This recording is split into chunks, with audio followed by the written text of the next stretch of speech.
आज सोमवार को भेलूपुर थाना क्षेत्र में स्थित श्री विद्या मठ में पीठाधीश्वर स्वामी अभिमुक्तेश्वरानंद के द्वारा पत्रकार वार्ता का आयोजन किया गया, जिसमें उनके द्वारा कहा गया कि गौ हत्या का कानून न बनाने वालों को वोट देना गौ हत्या में शामिल होने जैसा है।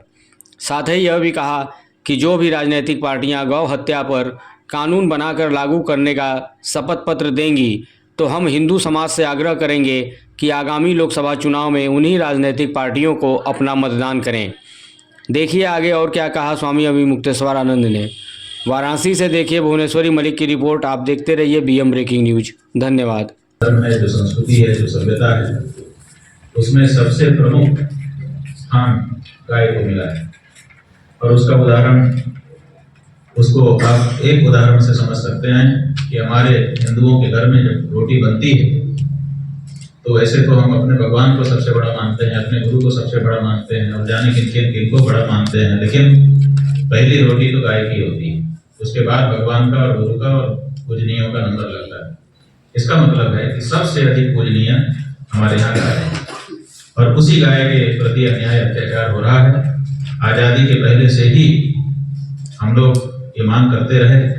आजादी असल में आई भी इसीलिए क्योंकि गौ हत्या हमारे देश में हो रही थी। एक समय था जब अपने देश में अंग्रेजों के शासन को पसंद किया जाने लगा था, लेकिन उन्होंने मंगल पांडे के साथ जबरदस्ती की। मंगल पांडे का यही कहना था कि मैं गाय की चर्बी वाले कारतूस को मुंह से नहीं खोलूंगा, क्योंकि गाय की चर्बी है उसमें और हम उसको मुंह से नहीं लगा सकते। इसी बात पर उनको फांसी पे लटका दिया गया, जिससे यह संदेश पूरे देश में गया कि अगर अंग्रेज हमारे देश में ज्यादा दिन रह गए तो हम अपने धर्म का पालन करने में स्वतंत्र नहीं। 19 राज्य हमारे हैं जिनमें गौ हत्या विरोधी कानून बन चुका है।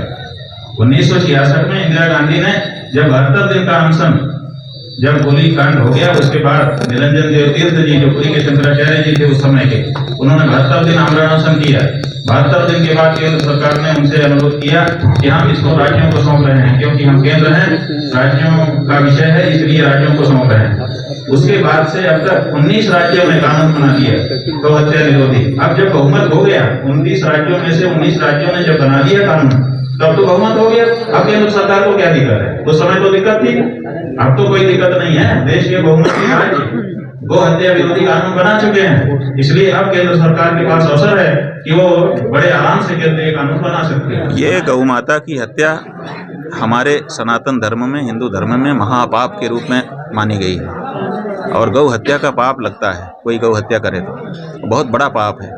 इससे नरक में वास करना पड़ता है और दुख भोगना पड़ता है और बड़ी परेशानी में रहना पड़ता है। अब समस्या ये है कि जो पाप करता है, जो गाय को काटता है, अगर उसका हम समर्थन करते हैं तो समर्थन करने वाले को भी पाप लगता है। जैसे कोई हत्या कर दे तो हत्या का सहयोग करने वाले को भी हत्या का दोषी माना जाता है। उसी तरह से ये सरकारें कर रही हैं, क्योंकि सरकार कानून नहीं बना रही है और अनुमति दिए हुए है कि आप हत्या करिए, तो सरकारें हत्या कर रही हैं। और सरकारें हत्या कर रही हैं तो सरकार हम अपने वोट से बनाते हैं, तो इसका मतलब हम भी उनके सहयोगी हो गए, तो उनके द्वारा की गई हत्या का पाप हमको भी लगे। तो गो हत्या का पाप हम हिंदुओं को लग रहा है और इससे हमको बचाने के लिए ये कहना पड़ रहा है कि अब इस बारे में जनता, हिंदू जनता सचेत हो जाए कि आप मतदान जो कर रहे हो उससे आपको पाप भी मिल रहा है, गौ हत्या जैसा बड़ा पाप मिल रहा है, इसलिए विचार करके वोट दीजिए। ये हमारा कहना है।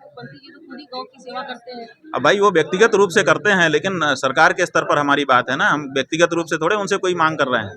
व्यक्तिगत किसी की कोई आस्था हो सकती है, लेकिन सरकार से कानून बनता है।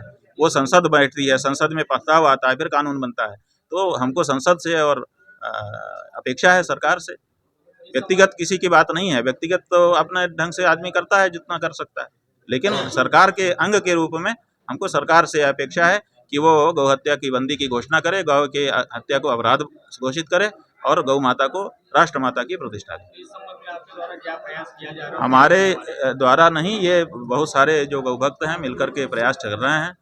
4 शंकराचार्यों से उन्होंने समर्थन मांगा था, सहयोग मांगा था, तो हमसे जो बन पड़ रहा है हम भी उसमें कर रहे हैं। और अभी 6 फरवरी को प्रयागराज में बहुत बड़ी गौ संसद हुई है। उस गौ संसद में 21 बिंदु पारित किए गए हैं, जिनमें से कुछ कार्यक्रम हैं जो अभी घोषित किए गए हैं। हमने बताया कि 10 मार्च को सवेरे 10 बजे 10 मिनट के लिए हम सड़क पर उतरेंगे, गौ माता की तड़प पर, भारत सड़क पर। पूरे भारत के लोग, और ये संदेश देंगे कि गौ माता की जो तड़प है उससे हम भी व्यतीत हैं।